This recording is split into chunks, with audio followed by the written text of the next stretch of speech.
하나님께서 우리에게 주시는 말씀 마태복음 6장 9절에서 10절입니다. 그러므로 너희는 이렇게 기도하라. 하늘에 계신 우리 아버지여, 이름이 거룩히 여김을 받으시오며 나라가 임하시오며 뜻이 하늘에서 이루어진 것 같이 땅에서도 이루어지이다.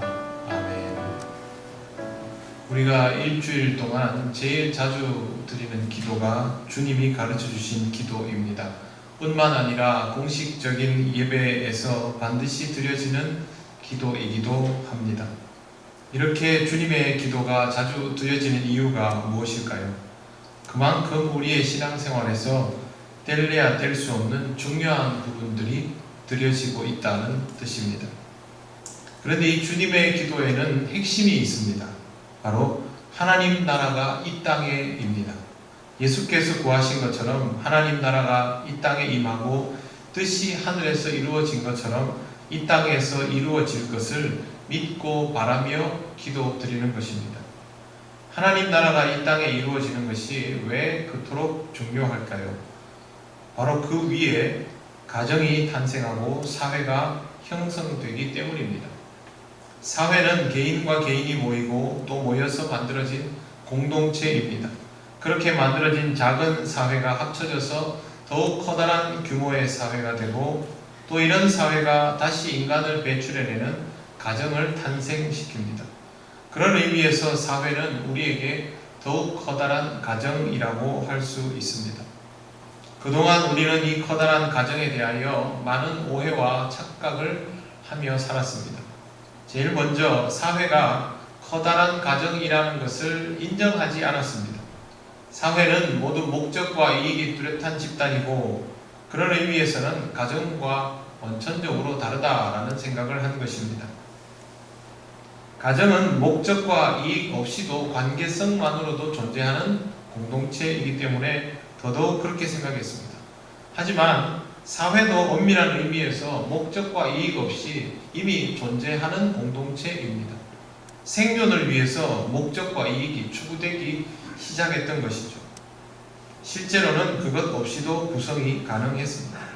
인간과 인간이 만나면 공동체가 만들어지고 사회가 구성되는 것처럼 가정과 가정이 만나도 다시 사회가 구성이 됩니다.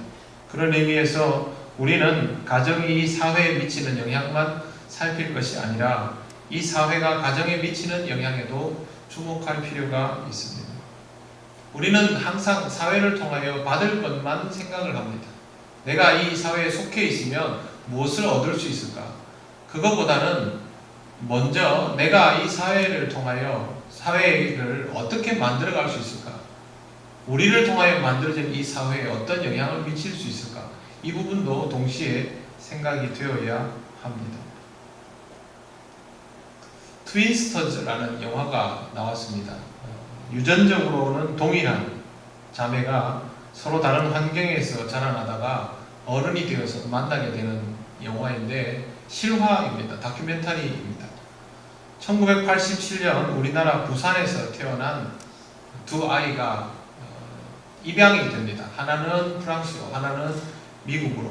프랑스로 입양된 아나이스는 잘 자랐고 인터넷에서 우연히 어떤 그 여배우의 사진을 보게 되었습니다.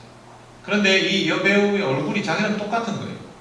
웃는 모습도 똑같고 헤어스타일도 똑같고 분명히 자기는 아닌데 눈이나 코도 모양이 똑같았습니다.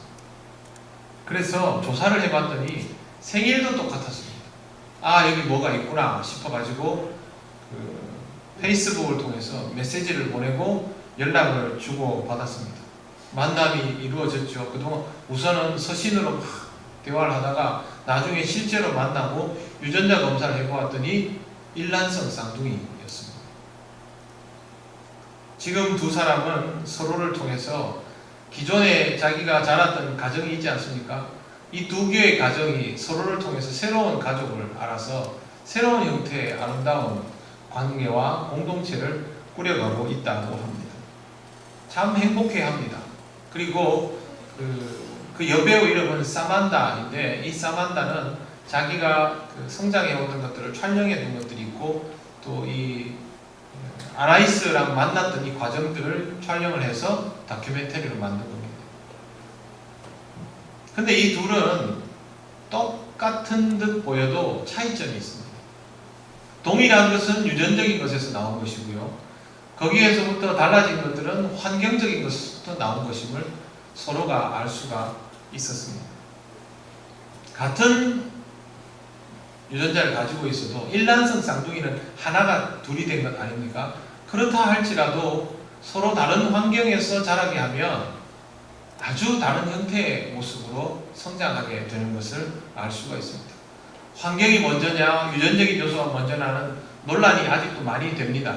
그러나 점점 추세는 환경적인 영향을 더 크게 받는다라는 쪽으로 기울어져 가고 있다고 보고도 되고 있습니다. 실제로 우리 주변에서도 이러한 경우들을 가끔씩 볼 수가 있습니다. 이러한 경우에서 볼 수 있는 것이 바로 환경의 힘입니다. 내가 어떤 환경에서 자라나느냐에 따라서 상황들이 전부 달라지는 것이죠.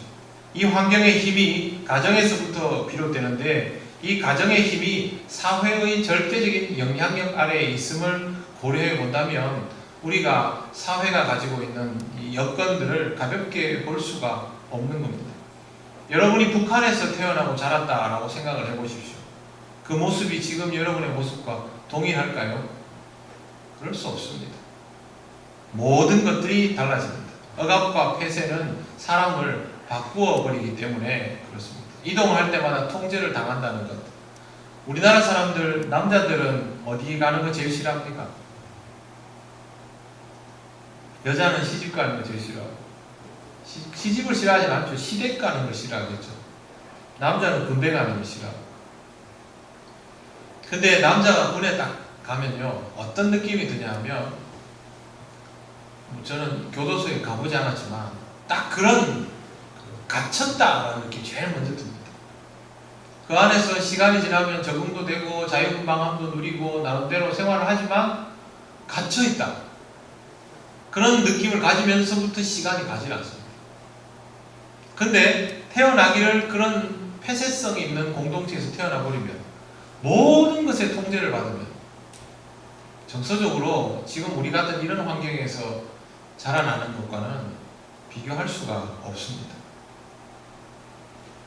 그만큼 사회적 환경의 위력은 무섭고 영향은 막대합니다. 이 사회라고 불리우는 커다란 가정을 우리가 건강하게 지켜낼 필요가 있고 예수님도 그것을 염두에 두고 기도하셨습니다. 10절 보시면 나라가 임하시오며 뜻이 하늘에서 이루어진 것 같이 이 땅에서도 이루어지이다. 풀었으면 이렇습니다. 하나님의 나라가 이 땅에 임하게 하시며 하늘에서 하나님의 뜻이 이루어진 것 같이 이 땅에서도 하나님의 뜻이 이루어지게 하옵소서. 내세예를 말하는 게 아닙니다. 현세에 하나님의 뜻이 이루어지게 하옵소서입니다.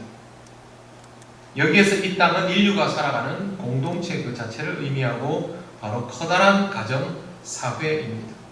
예수님은 이것을 위하여 더욱 구체적으로 기도하셨습니다. 11절 오늘 우리에게 일용한 양식을 주시옵고. 일용할 양식, 먹고 사는 문제, 곧 생존의 문제입니다. 먼저 이 문제가 해결되게 해달라고 기도하셨습니다. 그런데 하나님은 이미 우리에게 풍족하게 주셨습니다. 지금 우리 지구상에 생산되는 식량이, 양식이 모자라서 기아자가 발생하는 것이 아닙니다. 분배의 문제가 있는 것이죠. 이미 우리는 이러한 것들을 충분히 공급하고도 남을 영양을 하나님으로부터 받았고 또 우리가 살아가고 있는 자연 환경도 그럴 만한 여건을 다 갖추고 있지만 이것이 분배되는 과정에서 문제가 발생하다 보니까 굶어 죽는 사람이 속출하고 있는 현실입니다. 이런 문제가 해결하게 해달라고 기도하셨습니다. 하지만 우리가 살아가고 있는 사회는 이 풍족함 때문에 오히려 죄를 양산해 되었습니다. 욕심이 잉태하면 죄를 낳습니다. 자신의 생존을 위하여 타인의 생존을 위협하게 되고 그것이 상처가 되고 아픔이 되었습니다. 사람들은 상처받지 않으려고 더욱 강하게 자신을 방어하기 시작했고 이것은 또 다른 형태의 공격이 되었습니다. 최근 경향신문 보도에 의하면 지난 5년간 우리나라 30대 그룹의 자산은 줄어든 반면 그 30대 그룹 안에 있는 4대 그룹의 자산은 더욱 늘어났다라고 보도가 되었습니다. 30개 그룹 자산 총액이 4대 그룹 비율과 차이가 나는 부분은 49.1%, 30개 대기업 중에 4개 그룹이 49.1%의 지분을 가지고 있다, 자산을 가지고 있다가 지금은 50%를 넘겨서 52.7%로 늘어났습니다. 나머지 26개는 자산이 줄었죠.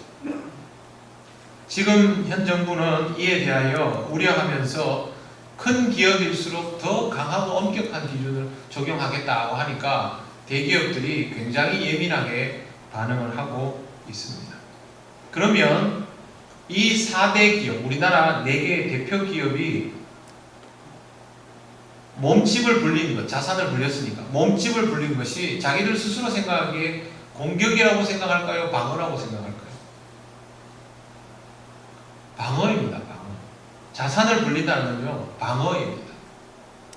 하지만 이 생존을 위한 4대 기업의 방어가 나머지 26개 기업에게는 공격으로 받아들여진 것이고, 또 이 26개 기업도 자신들의 생존을 위해서 방어를 하지 않겠습니까?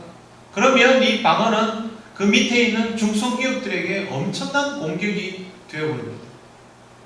또 그렇게 해서 중소기업도 자기를 방어하려고 들고, 그러다 보면 영세 상인들에게 그것이 다시 공격이 되어 나가고, 영세 상인들이나 서민의 입장에서는 4대 기업, 26개 기업, 중소기업, 대기업, 생산자와 판매자들이 다 공격적인 그런 생존 방식을 가지고 있다고 받아들이면서 위협을 느끼게 되는 것이고, 일반 서민들 스스로도 자기는 방어라고 하는 모든 행동들이 타인에게는 공격적인 것으로 비치게 되는 겁니다. 이렇게 해서 우리가 점점 살아가기 어려운, 생존이 어려운, 일용할 것들을 지키기 또 참 힘든 그런 사회를 만들어 버렸습니다. 경제적인 부분만 해도 이런데 이 외에도 인간관계와 사회구조는 더 많은 변수들이 존재하기 때문에 죄를 짓는 것이 우리에게는 일상화되어 버린 것입니다. 사회가 건강하고 싶어도 건강할 수 없는 구조적 상태, 우리는 이걸 잘 알고 있습니다. 그래서 예수님은 이런 기도를 처음부터 가르치신 겁니다. 인간은 이렇게 살아가기 때문에. 예수께서 이런 상태에 있는 우리가, 이 사회가 하나님의 용서를 받게 해달라고 기도하셨습니다. 우리의 죄를 사하여 주시옵고. 근데 여기에 전제가 있습니다. 우리가 우리에게 죄 지은 자를 사하여 준 것 같이. 먼저 우리가 서로에게 지은 죄를 용서해 주어야 합니다. 이미 하나님께서 주신 부족함 없는 양식으로 우리 모두가 일용할 수 있는 구조가 되도록 회복이 되어야 하고, 그 다음에 이 생존의 문제를 넘어서 가치 추구의 단계로 나아가면 제일 먼저 해야 할 일이 용서라는 겁니다. 그래야만 화해가 가능하고 생존이 지속이 됩니다. 용서는 아무나 할 수 있는 것이 아닙니다. 관계성이 지속되어야 할 사람들끼리 주고받을 수 있는 것이 용서입니다. 얼굴 보기 싫으면 치아라 이러고 가면 되죠. 그러나 계속 봐야 할 사람이면 어떤 식으로든 해결을 봐야 됩니다. 가족은 용서가 가능합니다. 앞으로도 계속 더불어 살아가야 하기 때문에 끊을래야 끊을 수 없는 관계를 가지고 있도록 하나님께서 그렇게 만들어 놓으셨기 때문에 용서하지 않고 살아가는 것이 훨씬 더 힘듭니다. 여러분, 용서하는 삶과 용서하지 않는 삶 중에 뭐가 더 어렵습니까? 용서하지 않고 있는 상태가 훨씬 고통스럽습니다. 용서하는 삶은 지는 듯 하여도 그렇게 하고 나면 더 이상 무거운 짐이 없지만, 용서하지 않고 버티는 것은 스스로에게 고통을 가하는 것이기 때문에, 그래서 가족이 시간이 지나면 용서를 하는 겁니다. 그리고 공동체에서 오랫동안 함께 생활하고 앞으로도 계속 더불어 가야 될 사람들은 결국 시간이 지나면 용서하고 화해가 됩니다. 그때까지 잘 버티는 게 아주 필요하죠. 우리는 사회 속에서도 이러한 일들이 당연하다는 것을 받아들여야 합니다. 헤어질 수 없는 사이라면 용서하는 것이 나를 위한 것이 됩니다. 이 사회가 커다란 가정임을 인정한다면 먼저 용서하는 사람이 되어야 합니다. 가장 먼저 우리가 속한 가정에서, 그리고 믿음으로 가족이 된 교회에서, 그리고 나와 함께 더불어 일하는 사람들이 있는 일터에서 먼저 용서하는 사람이 되어야 합니다. 이 용서가 더욱더 만연하여질 수 있는 죄악의 메아리를 멈추게 해주기 때문입니다. 뿐만 아니라 앞으로도 계속 이런 용서하는 상태의 삶을 살아가야 합니다. 죄를 짓고 용서하고를 반복하는 삶은 결국 이 사회를 찢고 싸매어주는 일을 반복하는 것이나 다름이 없습니다. 병 주고 약 주고라는 말 들어보셨죠? 제가 이게 어떤 의미나 어원이 있는가 좀 찾아봤는데 중국 사람들이 병 주고 약 주고를 이렇게 표현한다고 누가 알려줬습니다. 따귀 한 대 때리고 3번 어루만져 준다. 뺨 한 대 맞고 3번 어루만져 주면 기분이 어떻습니까? 좋습니까? 아유, 그래도 때리고 나서 금방 저렇게, 그렇지 않죠? 생각하면 생각할수록 기분 나쁘죠.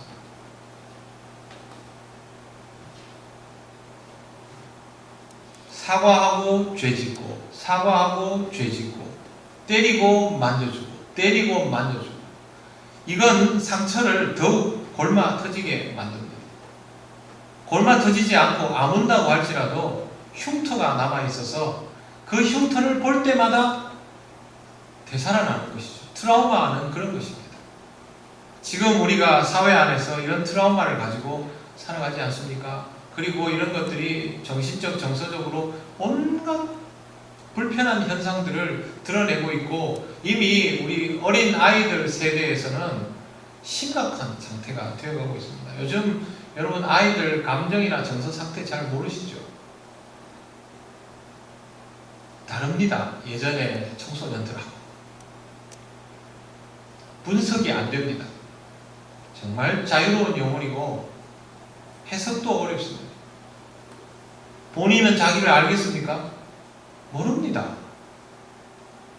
부모도 자기를 모르고 자기도 자기를 모르고 사회도 자기를 모르고 아무도 모르는 거죠. 폭탄 같습니다.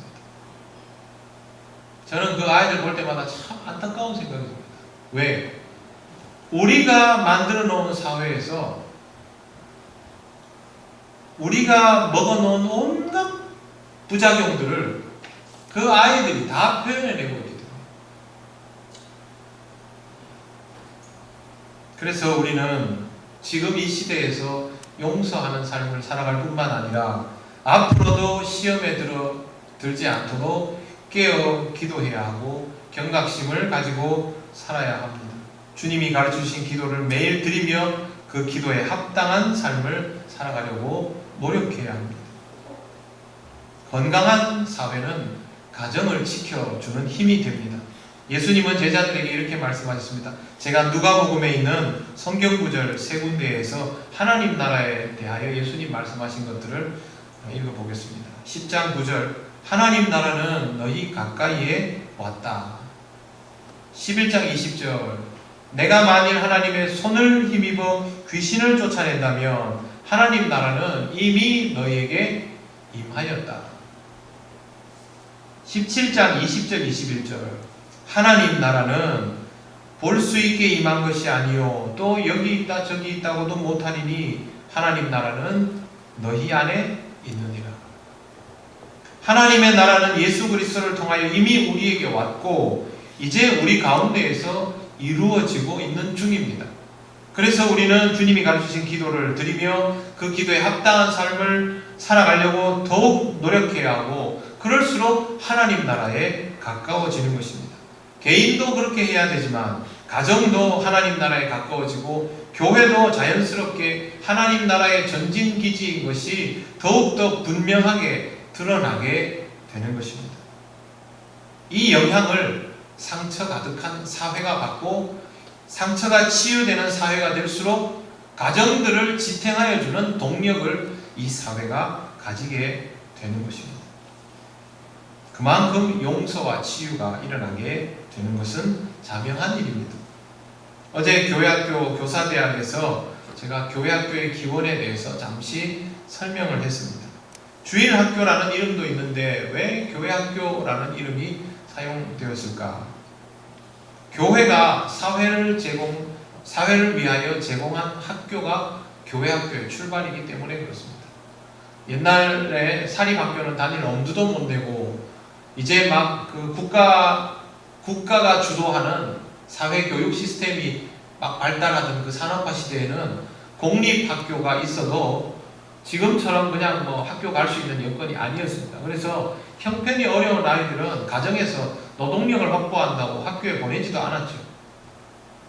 가난한 아이들이 학교에 가지 못하는 것을 보고 교회가 그 아이들을 위하여 교육 기회를 제공한 것이 교회 학교의 출발점입니다. 나중에 이 교회 학교들은 일반 학교가 되었죠. 그 중에서는 유명한 학교들도 나오게 됐고 훌륭한 인물들도 많이 배출해 되었습니다. 그런데 일반 학교에 가지 못하고 교회를 통해서 교육받을 수밖에 없었던 아이들 중에 우리가 잘 아는 인물들이 제법 있는데 대표적인 인물이 누구냐 하면 워너메이커입니다. 미국 백화점 왕이라고 알려져 있기도 하고 우정국 장관을 지내기도 했던 이 워너메이커라는 인물이 교회 학교를 통하여 자라난 사람입니다. 자기가 그렇게 크다 보니까 평생을 교회 학교 교사로 일하고 그 일을 장관직보다 더 중요하게 여길 정도였을 뿐만 아니라 자기가 나중에 그 세워놓은 공동체도 교회 학교 중심으로 세웁니다. 당연히 자기도 거기 속해서 이게 미국 교회 학교의 사실상의 기반이 되었습니다. 그렇게 해서 미국의 교회 학교들이 확대가 되어가면서 그 교회 학교들을 통하여 이런 제2, 제3의 워너메이커 같은 인물들도 물론 배출이 되었고 미국 사회가 기독교적인 정서를 깔고 시작할 수 있었던 계기가 바로 거기에 있었습니다. 지금의 미국 사회와 다르죠. 교회 학교가 우리가 알고 있던 지금 같은 이 상태의 미국이 아니라 아주 좀 전성기를 구가하면서도 정의를 나름대로 의식했던 그 미국의 토대였습니다.